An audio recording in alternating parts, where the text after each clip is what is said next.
Hey, how you doing? It's Vinny from Vinny 10 Racing. I'm over here with Mike's Mazdaspeed 3 2008. It's got a shore intake, a Cobb Accessport, some phenolic gaskets. Other than that, the car is bone stock, no exhaust, no downpipe, no fuel pump. Mike came to us on our dyno day. A little controversy there, but Mike came up with us for the dyno day.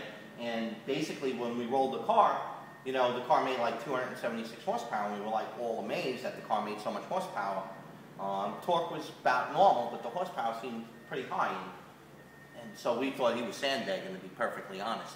But he wasn't, and so after the end of the dyno day, we wound up putting him back on and doing an air fuel sample and a boost sample, and then we found, as we could see right here, exactly what's going on.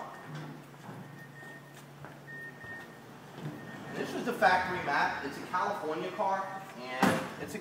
car, but basically he was running dead lean. You can see already at 3,000 RPM, he's at 16, almost 17 pounds of boost, 3,000 RPM. He's in the 14.0 area, and it comes all the way across, and as he reaches into peak torque, 4,000 to 5,000, and most importantly 40 to 45, you can see he's still way lean. All the way, like we're at 16 pounds of boost, reaching peak torque, and we're right under 13.0, which is really lean for this car. Finally, it kind of levels itself off for a couple of thousand RPM, just about 1,000 RPM. It kind of levels itself off, but then look what it does. It dive bombs into like 9.0. So the car ran really lean in the beginning with a lot of boost. Kind of, even ran lean right through peak torque. Leveled itself out for about 1,000 RPM, and then dumped all kinds of fuel. My gauge goes down to 10.0. That's flatlining, so you know you're in the 9-something, air fuel ratio. Did it spike and make horsepower? Absolutely. It spiked and made, pretty good horsepower, which we were all amazed from, because this car shouldn't make more than like 240 horsepower with this map in it, and basically what bolt-ons he has. But he did a whopping 276. A reason why: lean is mean. I mean, 3,500 RPM. He's in that 13.9 air fuel area. This car was very dangerous. You get a bad patch of gas, on old spark plugs or something like this. This car detonates, has any kind of pinging, it's going to really severely hurt itself. We kind of went over this the day at dyno day.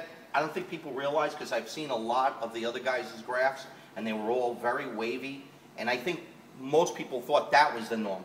We had a good friend of mine named Anthony's brother here, Joe, and looking at his air fuel ratio, you can see it just bang, just like we always do.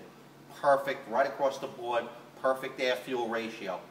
A lot of people in this particular community just, for whatever reason, really disbelieve that. So what we told Mike was, Mike, listen, if you get a chance, I'm telling you that your car will run a lot better and a lot safer. It will definitely make less horsepower, but it will run a lot safer and a lot more consistent, and you won't be washing out the motor every time you bring it past 5,500 with too much fuel like it's doing here. So what we did was we brought the car back in, and all we did was make a custom VTR map, and we're going to pull that map right now, make the pull, and show you the difference between the two runs. All right? Great.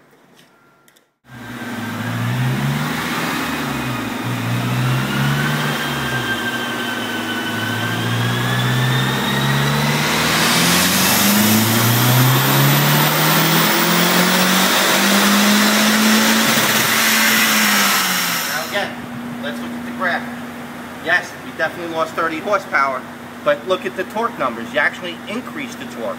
So this number, as I told everybody that day, is not a real number. It's just a fake number because you're leaning out the motor so immensely. Look at this graph now. Now it comes in, goes right across the line. Perfect. Look at the blue line. Look at the red line. You know the thing is absolutely perfect. Straight, linear, through the whole pole, all the way to 6,500. Nice, clean pole.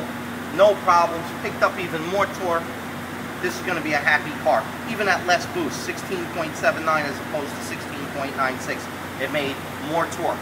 So obviously, if this car would have had a pipe, an exhaust, catted pipe up in the front, the fuel pump, this car would be a big winner. But again, dramatic difference. Look at the difference right here at 3,000 RPM where I showed you before. Here you were at 14.0, 14.1. Here you're right there, 12.1, 12.2 at 3,000, which isn't a great big load. You come in and bang, right there. That's the way the car should have been tuned. That's the way your tune should look. You should have nice lines. You shouldn't have a bunch of crazy squiggly lines. Again, this is not by accident. It's a lot of practice, a lot of hard work, a lot of training with the Cobb people. But if you know what you're doing with this software, believe me, you'll get exactly that.